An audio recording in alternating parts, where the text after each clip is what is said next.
আসসালামু আলাইকুম। স্বাগতম ইলেকট্রিসিটি ফর লাইফ চ্যানেলে। জীবনের জন্য বিদ্যুৎ সম্পর্কিত বিভিন্ন তথ্য সেবা তুলে ধরাই আমাদের কাজ। সেচ মোটরের লোডজনিত সমস্যা নিয়ে আজকে আলোচনা করব। বিশেষ করে যারা সেচের প্রিপেইড গ্রাহকগণ আছেন, যারা প্রিপেইড মিটারের মাধ্যমে বিদ্যুৎ সরবরাহ পেয়ে থাকেন তাদের জন্য। গত বছর ধরুন যেই বোর্ডিং আছে, যেই মোটর আছে, এই বছর এসে সেই বোর্ডিং সেই মোটরই আছে। গত বছর লোড 4 কিলোওয়াটেই চলছে, এই বছর এসে তার লোডে পারতেছে না। যেহেতু মিটার প্রিপেইড মিটারে ম্যাক্সিমাম লোড ফিক্সড করা থাকে, সেই ক্ষেত্রে 4 কিলোওয়াট ওভার হয়ে যাচ্ছে, মিটার আপনি বন্ধ করে দিয়ে হয়ে যাচ্ছে, অর্থাৎ বিদ্যুৎ বন্ধ হয়ে যাচ্ছে। তো গ্রাহকে সেটা অনেকেই জানে না বিষয়টা, যার মানে এসে একটা অফিসে তোড়জোড় যে আমার একই বোর্ডিং একই মোটর রইলো, আমার লোড বাড়ানো লাগবে কেন। দেখুন, এর দুইটা কারণ হতে পারে। এক নাম্বার কারণ হলো যে আপনার পানির লেয়ার নিচে চলে যায় অনেক সময়, আর দুই নাম্বার হলো যে মোটরের বয়স হয়ে গেলে। পানির লেয়ারের বিষয়টা বলি, দেখুন লোড জিনিসটা কি, একটা চাপ বোঝা শক্তি। আপনি একই মোটর দিয়ে ধরুন যে 30 কিলোওয়াটের একটা মোটর দিয়ে আপনি যখন সমিল মানে কাঠ কাটবেন, তখন তার সর্বোচ্চ ম্যাক্সিমাম খরচ হবে 5 বা 4 কিলোওয়াট লোড, ঠিক আছে।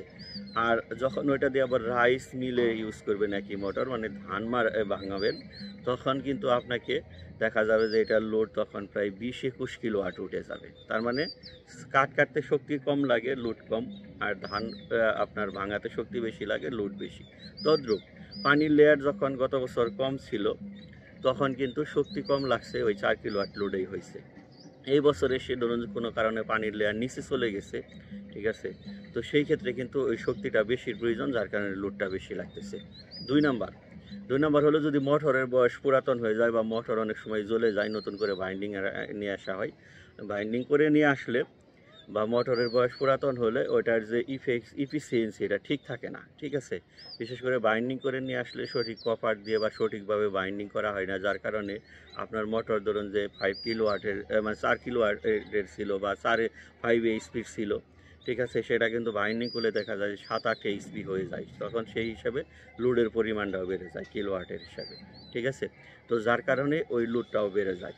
এভাবে মূলত আসলে ওই দুইটা কারণেই কিন্তু এই আপনার সেচের যে লোডজনিত সমস্যা এটা হয়ে থাকে। এই জন্য আমরা চেষ্টা করব যে বোর্ডিং যদি সমস্যা যদি হয়, তাহলে বোর্ডিং চেঞ্জ করে যথাযথভাবে সেচ চালানোর জন্য। বোর্ডিং আবার চেঞ্জ করাও ঝামেলা, অনেক সময় বিএডিসির আবেদন লাগে। আর যদি মোটর যদি কোনো কারণে আপনার পুরাতন হয়ে যায়, সেই ক্ষেত্রে ভালো ওয়্যারিং মিস্ত্রি এবং ভালো মানের কপার দ্বারা সেটা বাইন্ডিং যথাযথভাবে করা, ঠিক আছে। নয়তো আপনাকে লোড বাধ্য হয়ে বাড়িয়ে নিতে হবে। আর এত ঝামেলায় না যেতে চাইলে, লোডজনিত সমস্যা হলে আপনাকে লোড বাড়িয়ে নিয়ে তারপরে আপনাকে সেচ মোটর চালাতে হবে। আশা করি বিষয়টি বুঝতে পারলেন। আল্লাহ হাফিজ।